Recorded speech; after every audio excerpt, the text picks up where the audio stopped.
Deuxième histoire, Pain du soir. Dès le premier coup d'œil, elle lui déplut. Ce samedi-là, Isabelle était à la maison lorsqu'on livra la baignoire, et elle se demanda comment cet énorme monstre de fonte allait parvenir à se hisser jusqu'au premier étage, tourner l'angle du couloir et entrer dans la salle de bain. Les deux livraires maigrichons se posaient visiblement la même question. 30 minutes, 4 phalanges entaillées, et une centaine de jurons plus tard, la baignoire paraissait irrémédiablement coincée. Et c'est seulement lorsque le père d'Isabelle leur prêta main forte qu'ils réussirent à la déloger. Dans la manœuvre, un des pieds courteaux du monstre déchira le papier peint, ce qui provoqua une énième scène de ménage public entre les parents d'Isabelle, chacun rejetant la faute sur l'autre ainsi qu'ils en avaient l'habitude. « Je t'avais demandé de la mesurer. »« Je l'ai mesurée. »« Oui, mais tu prétendais que les pieds se démontaient. »« Non, c'est toi qui l'as dit. » Il n'y avait que ses parents pour oser acheter une baignoire pareille. N'importe quelle famille normale serait allée dans un grand magasin de Londres, aurait choisi un des modèles exposés, payé avec une carte de crédit et bénéficié d'une installation gratuite sous 6 semaines. Au revoir et merci. Mais ce n'était pas le genre de Suzanne et Jeremy Martin. Depuis qu'ils avaient acheté leur petite maison au début du siècle à Muswell Hill, dans le nord de Londres, ils consacraient leur loisir à la remettre en état. Et comme ils étaient enseignants l'un et l'autre, lui dans un collège privé et elle à l'école primaire, ils avaient de longues et fréquentes vacances. Ainsi, la table de la salle à manger venait de chez un antiquaire de Hungerford, et les chaises d'une vente débarras à Hove. Les placards de la cuisine étaient réchappés d'une benne à ordures de Macclesfield. Quant à leur grand lit, il était en pièces détachées lorsqu'il l'avait déniché dans la grange d'une ferme française des environs de Boulogne. D'innombrables week-ends, d'innombrables heures passées à chercher, à mesurer, à imaginer, à discutailler et à se disputer. Les disputes étaient le pire de tout. Autant qu'Isabelle pouvait en juger, ses parents ne tiraient aucun plaisir de toutes les antiquités qu'ils achetaient. Ils se querellaient constamment, dans les boutiques, sur le marché aux puces, et même pendant les ventes aux enchères. Un jour, son père s'était tellement énervé qu'il avait cassé l'objet du litige, un pot de chambre victorien qu'il avait finalement été obligé d'acheter. Recollé, le pot de chambre trônait désormais dans le vestibule, et ses fêlures trop visibles offraient une image maussade de leur mariage vieux de 12 ans. La baignoire datait elle aussi de l'époque victorienne. Il l'avait achetée dans un bric-à-brac. Fin 19e, avait assuré le marchand. Une beauté. Elle a encore sa robinetterie d'origine. Pourtant, elle n'avait aucune grâce, posée là sur le sol en pain décapé, entourée de vannes, de rondelles et de bouts de tuyaux tordus. Avec son gros ventre blanc qui traînait presque par terre, elle évoquait à Isabelle une vache attendant des petits. Ses pieds en fer évasés s'écartaient comme s'ils ne pouvaient supporter son poids. Une vache décapitée, bien entendu. Il y avait un trou rond à l'endroit des robinets et, dessous, une vilaine traînée jaunâtre dans l'émail blanc indiquait l'égouttement de l'eau depuis une centaine d'années. Isabelle jeta un coup d'œil au robinet qui gisait à côté du lavabo en un tas informe de cuivre tacheté et qui paraissait trop grand pour la baignoire. Il y avait 2 manettes marquées « eau chaude » et « eau froide » sur des ronds ivoires jaunis. Isabelle imagina l'eau se déversant dans un déluge assourdissant. C'était obligatoire. La baignoire était très profonde.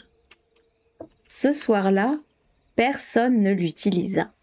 Jérémie avait affirmé pouvoir effectuer lui-même les branchements, mais la tâche se révéla au-dessus de ses compétences. Rien ne s'ajustait. Il faudrait la faire souder. Malheureusement, aucun plombier ne pourrait intervenir avant le lundi, et bien sûr, cela augmenterait la facture d'une 40aine de livres, ce qui déclencha aussitôt une nouvelle querelle entre Jérémie et Suzanne. Ce soir-là, ils dînèrent devant la télévision, et les rires creux d'une comédie couvrirent le silence glacial de la pièce. À 9 heures, Suzanne dit à Isabelle : « Tu devrais monter te coucher, chérie. Demain, il y a école. »« Oui, maman. » Isabelle avait 12 ans, mais sa mère la traitait parfois comme un bébé. Peut-être parce qu'elle enseignait à l'école primaire. Bien que son père fût professeur au lycée privé de Highgate, Isabelle continuait d'aller au collège public, et elle en était heureuse. Highgate n'acceptait pas les filles et elle avait toujours trouvé les garçons des établissements non mixtes trop propres et trop convenables. Isabelle se déshabilla et se lava rapidement. Les mains, le visage, le cou, les dents, dans cet ordre. Son reflet dans le miroir doré au-dessus du lavabo était assez plaisant, constata-t-elle, à l'exception de cet agaçant bouton sur le nez. Punition de l'esquimau qu'elle avait mangé la veille. De longs cheveux bruns et des yeux bleus, hérités de sa mère. Un visage allongé avec des pommettes et un menton étroit, hérité de son père. Jusqu'à l'âge de 9 ans, elle avait été grassouillette, mais maintenant son corps s'affinait. J'ai pas envie d'avoir les détails sur le corps d'une gamine de 12 ans, vraiment. Bien sûr, elle ne serait jamais mannequin. Elle aimait trop les glaces. Mais pas grosse non plus. Pas comme Belinda Price, sa meilleure amie à l'école, qui était condamnée à une vie de régime désespéré et de vêtements inforts. Ouf. Allez. L'image de la baignoire que lui renvoyait le miroir au-dessus de son épaule attirait son attention, et elle prit soudain conscience que, depuis qu'elle était entrée dans la salle de bain, elle avait évité de la regarder. Pourquoi ? Isabelle posa sa brosse à dents, se retourna et l'examina. Décidément, elle ne l'aimait pas. Sa première impression se vérifiait. La baignoire était immense et laide, avec son émail terni et les traces jaunes du goutte à goutte sous le robinet. Et il lui sembla, c'était stupide, mais elle ne pouvait chasser cette impression, que la baignoire l'attendait. Absurde. Elle esquissa un sourire crispé, et puis elle remarqua autre chose. On voyait une petite flaque d'eau au fond de la baignoire. Isabelle bougea la tête et l'eau capta la lumière. Sa première réaction fut de regarder le plafond. Il y avait sans doute une fuite au grenier, sinon comment l'eau aurait-elle pu arriver dans une baignoire dont les robinets démontés gisaient à terre à côté du lavabo ? Pourtant, non, aucune fuite. Isabelle se pencha pour passer le doigt dans le fond de la baignoire. L'eau était tiède. « J'ai dû éclabousser en me lavant », songea-t-elle. Elle éteignit la lumière, quitta la salle de bain et traversa le couloir pour rejoindre sa chambre, située face à celle de ses parents. Une petite voix lui souffla que ce n'était pas vrai, qu'elle n'avait pas pu mouiller la baignoire en se lavant dans le lavabo. Mais c'était sans importance, c'était même ridicule. Elle se coucha en boule dans son lit et ferma les yeux. Cependant, 1 heure plus tard, son pouce caressait encore le bout de son majeur qui avait touché l'eau, et il fallut longtemps, très longtemps pour s'endormir. « C'est l'heure du bain !» lança son père quand Isabelle rentra de l'école le lendemain. Il était de bonne humeur et arborait un large sourire en préparant le dîner. « Le plombier est venu ? » ?»« Oui, ça m'a coûté 50 livres. Mais n'en parle pas à ta mère. Il est resté 2 heures. » Jérémie sourit et cligna plusieurs fois des yeux. Sa mimique rappela à Isabelle ce que lui avait dit le frère d'une copine qui allait à Highgate. Le surnom de son père au lycée était Souris. Pourquoi les garçons étaient-ils aussi cruels ? Isabelle tapota le bras de son père. « C'est très bien, papa. Je prendrai un bain après dîner. Qu'est-ce que tu nous prépares ? » ?»« Des lasagnes. Ta mère est allée acheter du vin. » La soirée fut agréable. Isabelle avait obtenu un rôle dans la pièce de théâtre montée à l'école. Lady Montaigu dans Roméo et Juliette. Suzanne avait découvert un billet de 10 livres dans la poche d'une veste qu'elle n'avait pas portée depuis des années. Et Jérémie avait été choisi pour accompagner un groupe d'élèves à Paris à la fin du trimestre. Les bonnes nouvelles huilaient la machinerie familiale. Pour une fois, la soirée se déroula sans incident. Après dîner, Isabelle fit ses devoirs pendant une demi-heure, puis elle embrassa ses parents et monta à la salle de bain. La baignoire était prête, installée, définitive. Les robinets pointaient au-dessus du rebord, courbés comme un cou de vautour. Une bonde argentée au bout d'une lourde chaînette reposait sur le trou de vidange. Jérémie avait lustré le cuivre, qui luisait d'un nouvel éclat. Il avait aussi remis les serviettes sur le porte-serviettes et un tapis de bain vert sur le sol. Tout avait repris sa place. Pourtant, la salle de bain, les serviettes, le tapis semblaient avoir rétréci. La baignoire était trop grande, et elle l'attendait. Isabelle ne pouvait s'ôter cette idée de la tête. Isabelle, ne sois pas idiote. Quel était le premier signe de la folie? Se parler à soi-même. Et le second signe, se répondre. Ah bah je suis sacrément tarée alors. Hein. Je sais pas vous, mais conduis le bus là. Hein. Isabelle poussa un grand soupir et s'approcha de la baignoire. Elle se pencha et cala la bonde dans le trou. Du rez-de-chaussée lui parvenaient des bruits de télévision. Le Monde en marche, une des émissions préférées de son père. Elle tourna le robinet d'eau chaude, qui couina légèrement, puis le robinet d'eau froide d'un quart de tour. Restait maintenant à voir si le plombier avait mérité ses 50 livres. Pendant un instant, rien ne se produisit. Puis, dans le sol, quelque chose gronda. Le bruit dans la tuyauterie devint de plus en plus fort, mais l'eau ne sortait toujours pas. Enfin, le robinet éructa, toussa comme un vieillard ou comme un gros fumeur. Une bulle qui ressemblait à de la salive apparut à ses lèvres. Il toussa encore et cracha. Isabelle le contempla avec consternation. Ce que le robinet avait craché dans la baignoire était d'un vilain rouge couleur de rouille. Les robinets postillonnèrent à nouveau et crachouillèrent encore un peu de liquide épais et sirupeux qui tomba dans le fond de la baignoire et en éclaboussa les flancs. Isabelle commençait à avoir mal au cœur et, avant que les robinets n'expectorent un troisième crachat de... elle ne savait quoi, elle les saisit à deux mains et les ferma. Elle sentit les tuyauteries gronder, puis les vibrations cessèrent. Le reste du liquide fut ravalé dans le réseau de canalisation. Toutefois, ce n'était pas fini. Le fond de la baignoire était tapissé du liquide rougeâtre. Celui-ci s'écoulait avec réticence vers la vidange qui l'absorbait goulûment. Isabelle l'examina plus attentivement. Devenait-elle folle ou y avait-il réellement quelque chose à l'intérieur du trou de vidange? Elle était certaine d'avoir mis la bonde en place, pourtant celle-ci était seulement à moitié sur le trou et l'on pouvait voir en dessous.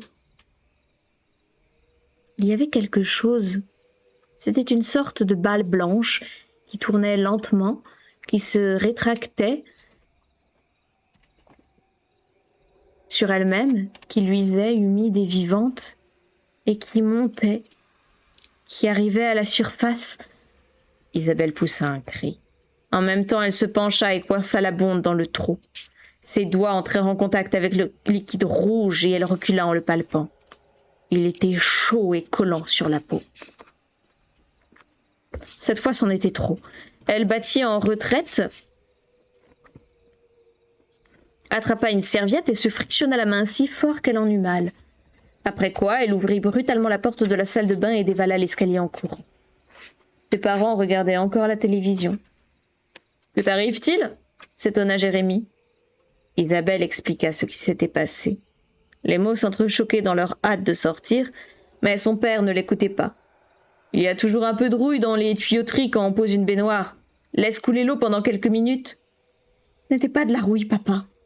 Peut-être est-ce la chaudière qui fait des siennes, marmonna Suzanne. Ce n'est pas la chaudière qui Ce n'est pas la chaudière, se refrogna Jérémie. Il l'avait achetée d'occasion et c'était toujours un motif de discorde, surtout quand elle tombait en panne. C'était horrible, insista Isabelle. C'était comme quoi? Isabelle l'avait deviné tout de suite, évidemment. C'était comme du sang, exactement comme du sang, et puis il y avait autre chose à l'intérieur du siphon. Oh, pour l'amour du ciel! S'emporta Jérémie, agacé de ne pouvoir suivre son émission. Bon, je monte avec toi, décida Suzanne en poussant du côté une pile de journaux du dimanche sur le canapé. Suzanne lisait les journaux du dimanche le lundi soir. Elle se leva. Où est la télécommande? Grommela Jérémie. Il la dénicha dans le coin de son fauteuil et augmenta le volume sonore. Isabelle et sa mère montèrent à la salle de bain. La serviette de toilette chiffonnée était à terre, là où elle l'avait jetée. Une serviette blanche, sans la moindre trace rouge. Pourtant, elle s'était essuyé les mains dessus. Que d'histoire pour 3 gouttes de rouille, s'exclama Suzanne en se penchant au-dessus de la baignoire.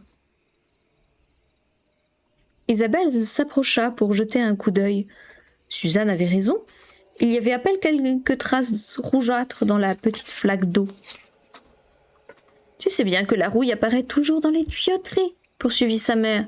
Je suis sûre que le problème vient de la stupide chaudière de ton père. » Elle ôta la bonde et ajouta « Il n'y a rien non plus dans le trou. » Enfin, elle actionna les robinets et une eau normale, limpide, coula en un torrent rassurant. Pas de grondement, pas de hoquet, rien. « Et voilà, » conclut Suzanne, « ça s'est arrangé tout seul. » Isabelle s'appuyait contre le lavabo, l'air misérable.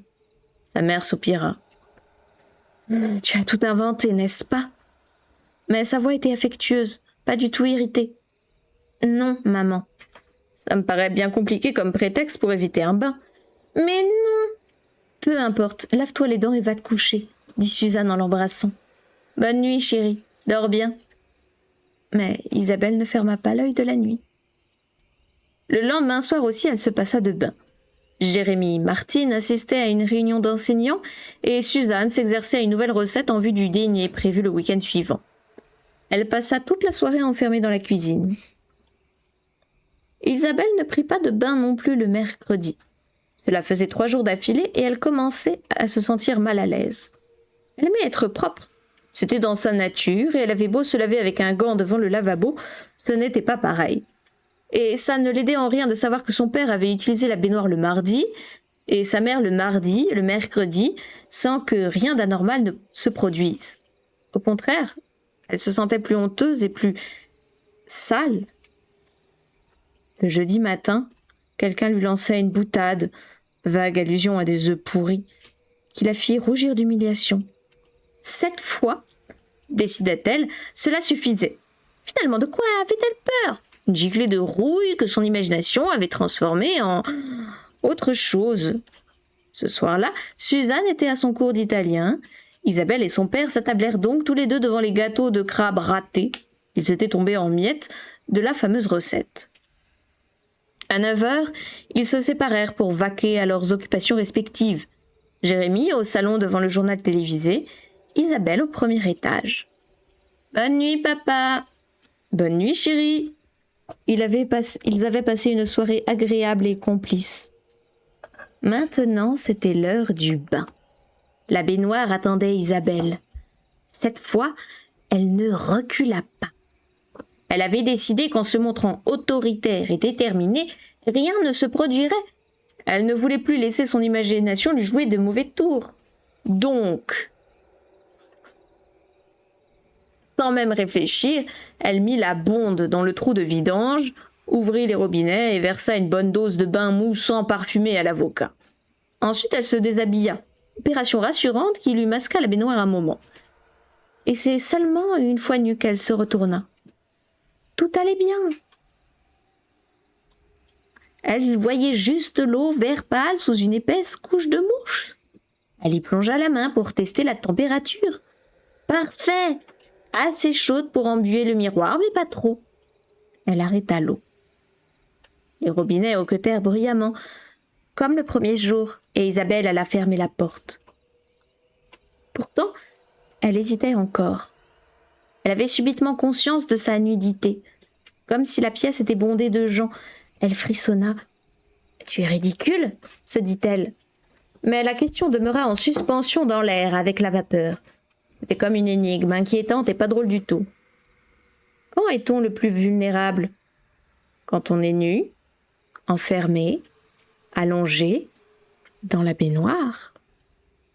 Ridicule. Cette fois, elle prononça le mot à voix haute. Et d'un mouvement rapide et décidé, elle entra dans le bain. La baignoire lui avait tendu un piège, mais elle ne s'en aperçut que trop tard. L'eau n'était pas chaude, pas même tiède, et pourtant Isabelle venait de tester la température. Elle avait vu la buée. Malgré cela, l'eau était horriblement froide, aussi glaciale que si elle avait brisé la glace d'un étang gelé en plein hiver. Alors qu'elle s'y enfonçait sans pouvoir se retenir, l'eau se referma sur ses jambes, son ventre et sa gorge comme un étau, et lui coupa le souffle. Son cœur sembla s'arrêter.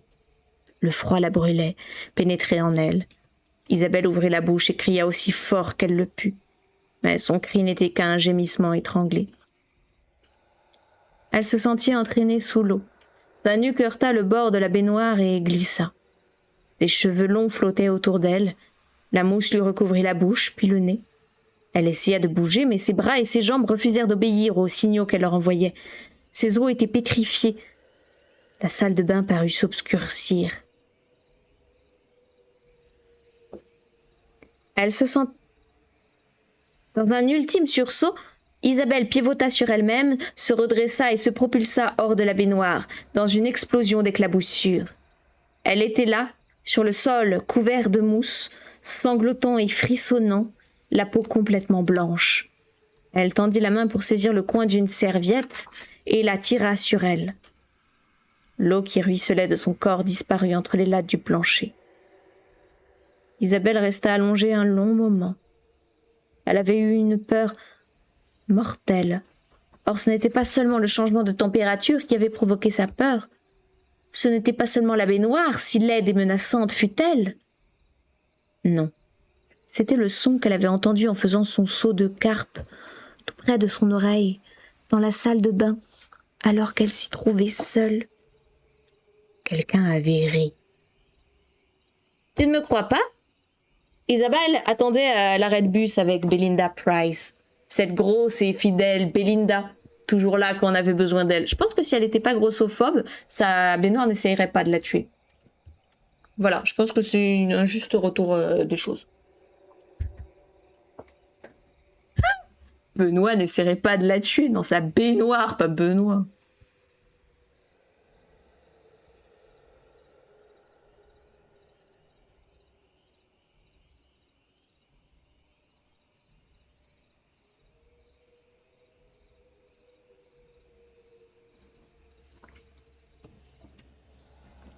Sa meilleure amie. Une semaine s'était écoulée et les événements de la salle de bain l'obsédaient chaque jour davantage. Pourtant, elle avait gardé le silence. Pourquoi ? De crainte qu'on ne se moque d'elle, qu'on ne la croie pas, tout simplement parce qu'elle avait peur. Au cours de cette semaine, elle n'avait rien fait, ni à l'école ni à la maison. Elle avait été réprimandée 2 fois en classe. Ses cheveux étaient mal tenus, ses vêtements étaient mal tenus, ses cheveux mal coiffés, ses yeux cernés par le manque de sommeil. Mais son secret l'étouffait. Il fallait qu'elle se confie à Belinda. Celle-ci haussa les épaules et murmura « J'ai entendu parler de maisons hantées, de châteaux hantés, et même d'une voiture hantée. Mais jamais d'une baignoire. Pourtant, ça s'est produit, exactement comme je te l'ai raconté. Peut-être que tu crois que ça s'est produit. Quand on croit quelque chose suffisamment fort, parfois ça arrive. Je n'ai rien imaginé, interrompit Isabelle. Le bus s'arrêta et les 2 filles montèrent.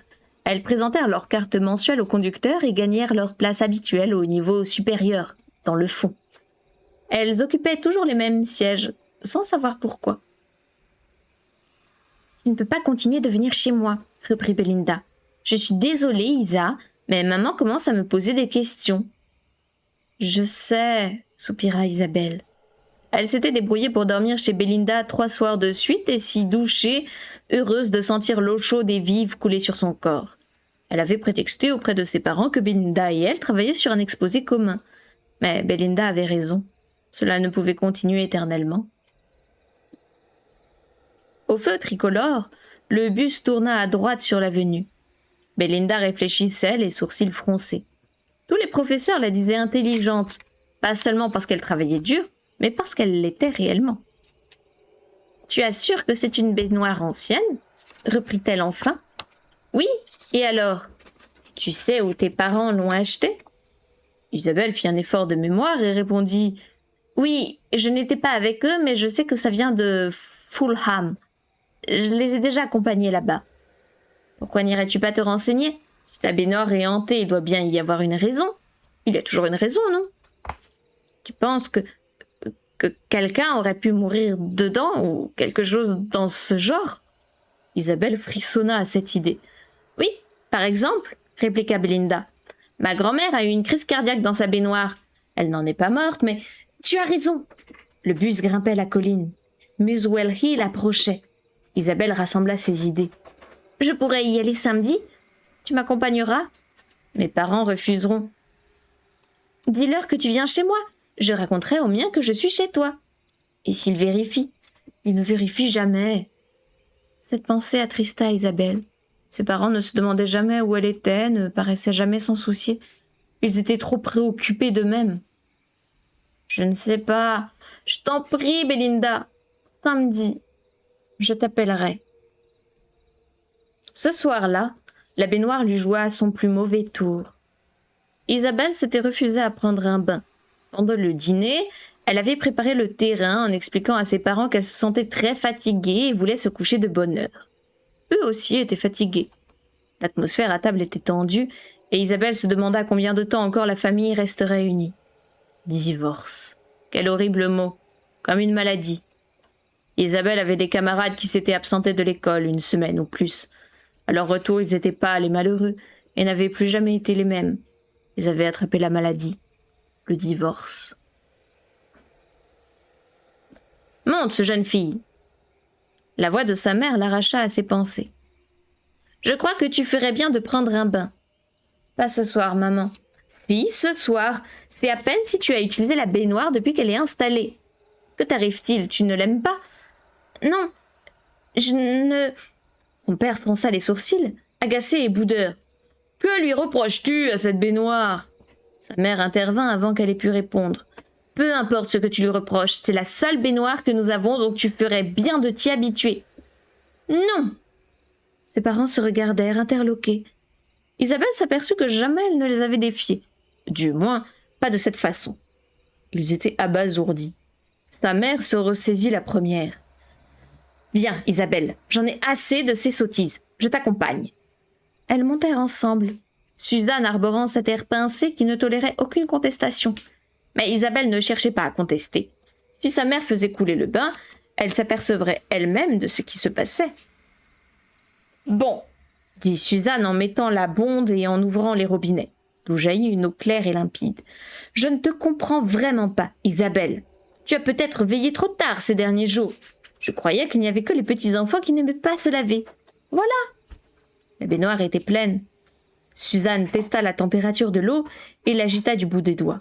« Bien, ce n'est pas trop chaud. À présent, entre là-dedans. »« Maman, tu n'es tout de même pas timide avec moi, ô Seigneur !»« Oui, un enfant peut ne pas vouloir se déshabiller devant ses parents, c'est normal. »« Rien ne va, non mais les parents, nous on est d'accord, Ridou. Il n'y a rien qui va avec les parents. » Furieuse et humiliée, Isabelle se déshabilla devant sa mère et laissa tomber ses vêtements en tas sur le sol. Suzanne les ramassa sans un mot. Isabelle passa une jambe par-dessus le bord de la baignoire et trempa le bout de ses orteils dans l'eau.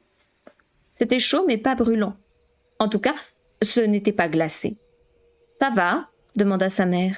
« Oui, maman. » Isabelle entra dans la baignoire. L'eau monta avidement pour l'accueillir. Elle sentit le cercle parfait autour de son cou. Suzanne demeura là un moment, les vêtements d'Isabelle dans les bras. « Je peux te laisser maintenant ?»« Oui. » Isabelle ne voulait pas rester seule dans la salle de bain, mais la présence de sa mère debout devant elle la mettait mal à l'aise. « C'est bien, » dit Suzanne en s'adoucissant. « Je viendrai te souhaiter bonne nuit. Ces vêtements ont besoin d'un bon lavage, eux aussi, » ajouta-t-elle en fronçant le nez. Et elle sortit. Une fois seule, Isabelle s'efforça de se relaxer dans l'eau chaude. Mais un nœud lui serrait l'estomac et son corps était tout rigide, comme s'il se contractait au contact de la baignoire. Elle entendit sa mère descendre l'escalier. La porte de la buanderie s'ouvrit. Isabelle tourna légèrement la tête et aperçut son reflet dans le miroir. Cette fois, elle cria vraiment. Et cria encore. Dans la baignoire, tout était normal. Exactement lorsque sa mère était partie. L'eau était claire, sa peau légèrement rosie par la chaleur, la vapeur. Mais dans le miroir, dans le reflet du miroir, la salle de bain était un abattoir. L'eau du bain était pourpre et Isabelle y était plongée jusqu'au cou. Sa main, celle qui était réfléchie dans le miroir, émergea de l'eau et le liquide rouge s'y accrocha, dégoulinant lentement, aspergeant le bord de la baignoire où il sembla également s'accrocher. Isabelle tenta de se soulever, mais elle glissa et retomba, l'eau par-dessus le menton. L'eau lui toucha les lèvres et elle cria de nouveau, certaine d'être bientôt aspirée et de mourir engloutie. Elle arracha son regard du miroir. Maintenant, elle voyait simplement de l'eau dans le miroir. Du sang. Isabelle en était recouverte, elle y baignait. Et il y avait quelqu'un d'autre dans la pièce. Non pas dans la pièce, dans le reflet de la pièce. Un homme grand, âgé d'une 40aine d'années, vêtu d'une sorte de costume, le visage gris, une moustache, des petits yeux ronds. « Partez !» cria Isabelle. « Partez, partez !» Lorsque sa mère la découvrit, recroquevillée sur le sol dans une large flaque d'eau, nue et tremblante, Isabelle ne chercha pas d'explication. Elle ne dit pas un mot. Elle se laissa porter dans son lit et se cacha comme un tout petit enfant sous les couvertures. Pour la première fois, Suzanne Martin s'inquiéta réellement. Eh ben, il était temps, hein? Cette nuit-là, elle s'assit avec Jérémie et ensemble, ils parlèrent de leur fille, de son comportement, du besoin possible d'une thérapie, et cette conversation les rendit plus proches qu'ils ne l'avaient été depuis bien longtemps. Mais ils... mais pauvre Ridou! C'était gratuit. Mais ils ne parlèrent pas de la baignoire. Pourquoi l'aurait-il fait? En entrant dans la salle de bain, Suzanne n'avait rien noté d'anormal dans l'eau, ni dans le miroir, ni dans la baignoire. Suzanne et Jérémie étaient d'accord. C'était Isabelle qui ne tournait pas rond. Cela n'avait aucun rapport avec la baignoire. Merci LG Brendan pour le lurk. Il y a toujours de marque-pages que vous pouvez débloquer avec 300 points de chaîne. Il faut juste dire la couleur de l'enveloppe que vous voulez, bleu ou jaune. Le bric-à-brac se trouvait sur Fullman Road, à quelques minutes à pied de la station de métro. De l'extérieur, la bâtisse ressemblait à un hôtel particulier, qui aurait appartenu à une riche famille un siècle plus tôt. De hautes portes imposantes, des fenêtres aux volets fermés, des piliers en pierre blanche et des fragments de statues sur le trottoir. Mais au fil des années, la maison avait décliné. La pâte s'effritait, des herbes poussaient entre les briques. Les fenêtres étaient noircies par la crasse de la ville et les émanations des pots d'échappement. À l'intérieur, les pièces étaient petites, sombres, surchargées de meubles. Isabelle et Bélinda traversèrent une pièce encombrée de 14 cheminées, une autre avec une demi-douzaine de tables, de salles à manger et une multitude de chaises vides. Si elle n'avait su que tous ces objets étaient à vendre, elle aurait pu imaginer qu'un riche excentrique habitait là, car cela ressemblait davantage à une maison qu'à un magasin. Les deux filles baissèrent instinctivement la voix. Elles finirent par trouver un vendeur dans une cour derrière la maison. C'était une cour vaste et ouverte, remplie de baignoires et de lavabos, de statues, de fontaines en pierre, de portails et de grilles en fer forgé. Tout cela entouré d'une effilade d'arcades en ciment qui donnait l'impression qu'on était à Rome ou à Venise, plutôt que dans un quartier miteux de Londres. Le vendeur était un jeune homme affligé d'un strabisme et d'un nez cassé. Il portait une gargouille dans ses bras. Isabelle ne savait lequel de lui ou de la gargouille était le plus laid. « Une baignoire de style victorien ?» marmonna-t-il en réponse à la question d'Isabelle. « Je ne crois pas pouvoir vous aider, nous en vendons des tas de baignoires anciennes. » « Elle est grande et blanche, » précisa Isabelle, « avec de petits pieds et des robinets dorés. » Le vendeur posa la gargouille qui rendit un bruit sourd en heurtant le pavé. « Tu as le reçu ?» s'enquit le jeune homme. « Non. »« Quel est le nom de tes parents ?»« Martin. Jérémie et Suzanne Martin. »« Ça ne me dit rien. » Ils se chamaillaient beaucoup. Ils se sont probablement disputés au sujet du prix. Un lent sourire se dessina sur le visage du vendeur. À la façon dont son visage se tordit, le sourire était bizarrement menaçant.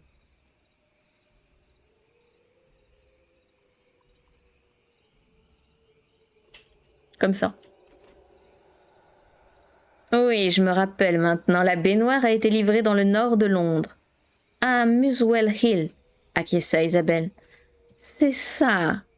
Le sourire s'étira à ses pommettes et il ajouta.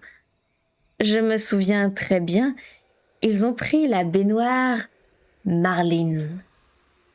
Qu'est-ce que c'est, la baignoire Marlin? Demanda Bélinda, saisie d'un mauvais pressentiment. Le vendeur gloussa. Il sortit de sa poche un paquet de cigarettes et en alluma une. Un moment qui leur parut interminable s'écoula avant qu'ils ne répondent. Jacob Marlin. La baignoire lui appartenait. Je ne crois pas que vous ayez entendu parler de lui. Non, admit Isabelle, impatiente qu'il en vienne au fait. Il a connu son heure de gloire, continua le vendeur en soufflant un nuage de fumée gris argentée, avant d'être pendu. Pour meurtre? Pourquoi a-t-il été pendu? Pour meurtre? C'est un de ces assassins. Comment les appelle-t-on déjà? Un assassin en série, un adepte de la hache. Le vendeur souriait d'une oreille à l'autre, visiblement ravi. Marlin avait pour habitude d'emmener des jeunes femmes, un peu à la manière de Jack l'Éventreur. Vous voyez ce que je veux dire? Après quoi, il se débarrassait d'elles. Il les tuait? Murmura Belinda. Exactement. Il les tuait et ensuite il les découpait à la hache dans la baignoire. Le vendeur têta sa cigarette avant de poursuivre. Attention, je ne dis pas qu'il s'agissait de cette baignoire-là, mais elle venait de sa maison. C'est pourquoi elle était si bon marché. Je crois même qu'on l'aurait vendue moins cher encore si tes parents avaient été au courant. Isabelle tourna les talons et quitta le magasin en courant. Belinda la suivit. Tout à coup, les lieux lui paraissaient horribles et sinistres, comme si chaque objet exposé avait une histoire atroce. Elles ne s'arrêtèrent qu'une fois arrivées dans le bruit et l'animation de la rue. « C'est affreux, octa Belinda. Il coupait les femmes en morceaux dans la baignoire et toi, tu... » Elle ne put achever sa phrase. « Je regrette d'être venue, » répondit Isabelle au bord des larmes. « Je voudrais qu'il n'ait jamais acheté ce vieux truc immonde. Si tu leur expliquais... Ils ne voudront pas m'écouter. Ils ne m'écoutent jamais. Que vas-tu faire? » Isabelle réfléchit un instant. Des gens passaient sur le trottoir. Des vendeurs de 4 saisons ambulants vantaient leurs marchandises. 2 policiers s'arrêtèrent brièvement pour examiner des pommes. C'était un monde totalement différent de celui qu'elle venait de quitter. « Je vais la détruire, » répondit enfin Isabelle. « C'est la seule solution. Je vais la casser en morceaux. Et peu importe comment mes parents réagiront. » Isabelle choisit une clé anglaise dans la boîte à outils de son père. La clé était grande et ne pourrait servir à la fois pour dévisser et casser. Ni Jérémie ni Suzanne n'étaient à la maison.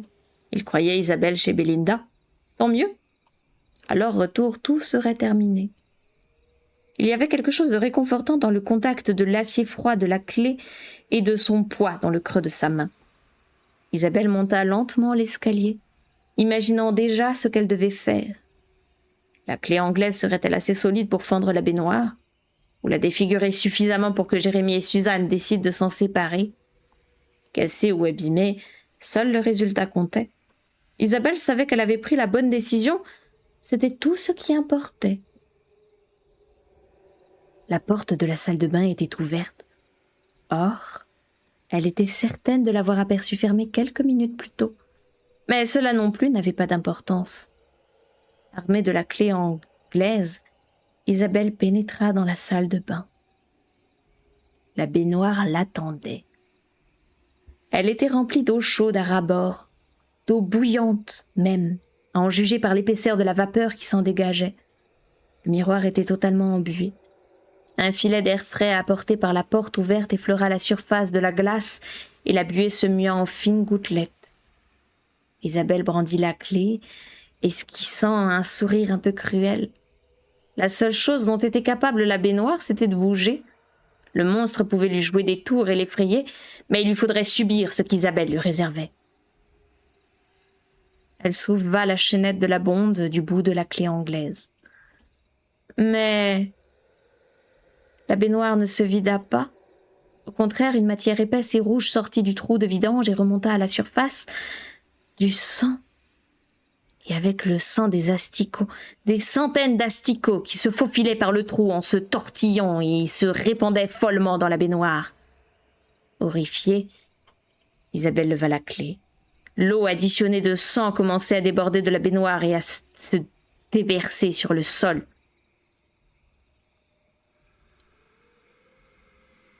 Isabelle abattit son bras et son corps tout entier vibra sous le choc de l'outil contre les robinets. Le F de eau froide vola et le robinet se tordit. Isabelle brandit à nouveau son arme. Au même instant, elle en aperçut le reflet dans le miroir. L'image réfléchie était voilée par la buée, mais derrière, elle parvint à distinguer une silhouette que pour rien au monde elle ne souhaitait voir dans la salle de bain. L'homme avançait vers elle, comme s'il marchait dans un long couloir en direction de la paroi de verre qui en obstruait l'extrémité. Jacob Marlin. Elle sentit son regard brûlant dans le sien et se demanda ce qu'il ferait lorsqu'il atteindrait le miroir qui semblait former une barrière entre son monde et le sien. La clé frappa à nouveau. Encore et encore. Le robinet oscilla, puis céda au deuxième impact. L'eau gicla dans un mouvement d'agonie. Isabelle porta ensuite son attention sur la baignoire elle-même et assena un coup violent contre son flanc. La clé fit d'abord sauter l'émail, puis mordit le métal. Un nouveau coup d'œil par-dessus son épaule lui apprit que Jacob Marlin approchait, se frayait un chemin dans la buée. Elle vit ses dents, décolorées et pointues, ses gencives à nu comme s'il retroussait les lèvres dans un rictus haineux. Isabelle frappa encore et s'aperçut avec incrédulité que le flanc de la baignoire s'était fendu comme une coquille d'œuf. L'eau rouge déferlait sur ses pieds et ses jambes. Les asticots tournoyaient dans une danse folle sur le sol de la salle de bain, glissant entre les lattes du plancher et gigotant désespérément. Où était Marlin? Pourrait-il franchir le miroir? Isabelle brandit la clé une dernière fois et poussa un hurlement. 2 mains d'homme venaient de s'abattre sur ses épaules. La clé anglaise lui échappa et tomba dans la baignoire, vite engloutie par l'eau trouble. Les mains montèrent vers sa gorge, la tirèrent en arrière. Isabelle hurla et se débattit violemment, cherchant de ses ongles les yeux de son assaillant. Elle eut tout juste le temps de s'apercevoir que ce n'était pas Marlin qui l'empoignait, mais son père. Sa mère se tenait sur le seuil, les yeux agrandis par l'effroi. Isabelle sentit ses forces s'écouler d'elle, comme l'eau de la baignoire, l'eau qui, bien entendu, était redevenue limpide. Et les asticots avaient disparu. D'ailleurs, avait-il jamais été là? Quelle importance! Isabelle se mit à rire. Elle riait encore une demi-heure plus tard, quand la sirène de l'ambulance envahit la pièce. Ce n'était pas juste. Allongé dans la baignoire, Jérémy Martin songeait aux événements des 6 dernières semaines. Il était difficile de ne pas y songer quand on voyait les dégâts commis par sa fille avec la clé anglaise. Les robinets étaient presque irréparables. Il fuyait perpétuellement, et la lettre F avait disparu à jamais. Au roide. Jérémy avait vu Isabelle quelques jours plus tôt, et elle lui avait semblé aller beaucoup mieux. Cependant, elle ne disait toujours pas un mot, et les médecins affirmaient que cela prendrait du temps. Personne ne comprenait pourquoi elle s'en était prise à la baignoire. Sauf peut-être son amie Belinda, qui était trop effrayée pour répondre aux questions. Selon les experts, il s'agissait d'une crise provoquée par le stress, un trouble psychique causé par une trop forte tension nerveuse. Les experts avaient évidemment des noms savants pour désigner cela. En fait, ils voulaient expliquer que la responsabilité incombait aux parents d'Isabelle. Ils se disputaient, l'ambiance familiale était oppressante. Isabelle n'avait pu le supporter et en avait conçu une sorte de fantasme obsessionnel lié à la baignoire. En d'autres termes, tout était de la faute de Jérémy. Mais l'était-ce vraiment? Plongé dans l'eau chaude et douce dont les effluves de pain lui caressaient les narines, Jérémy Martin réfléchissait intensément. Ce n'était pas lui qui déclenchait les querelles, c'était toujours Suzanne. Depuis le jour de leur mariage, elle cherchait à le changer. Elle ne cessait de le critiquer. C'était comme ce surnom ridicule dont on l'avait affublé à l'école. Souris. Personne ne le prenait jamais au sérieux. Jamais au sérieux. Suzanne ne le prenait pas au sérieux. Eh bien, il lui montrerait de quoi il était capable. Enveloppé de vapeur, Jérémy eut l'impression de flotter et de s'éloigner. C'était une sensation merveilleuse. Il commencerait par Suzanne. Viendraient ensuite 2 ou 3 garçons de sa classe de français, et bien sûr le principal du collège. Jérémy savait exactement comment il allait procéder. Il avait vu l'instrument le matin même dans une brocante de Hampstead, époque victorienne sans aucun doute, lourde, avec un manche en bois lustré et une lame épaisse et tranchante comme un rasoir. Oui, il irait l'acheter dès le lendemain matin. C'était exactement ce qu'il lui fallait. Une bonne hache,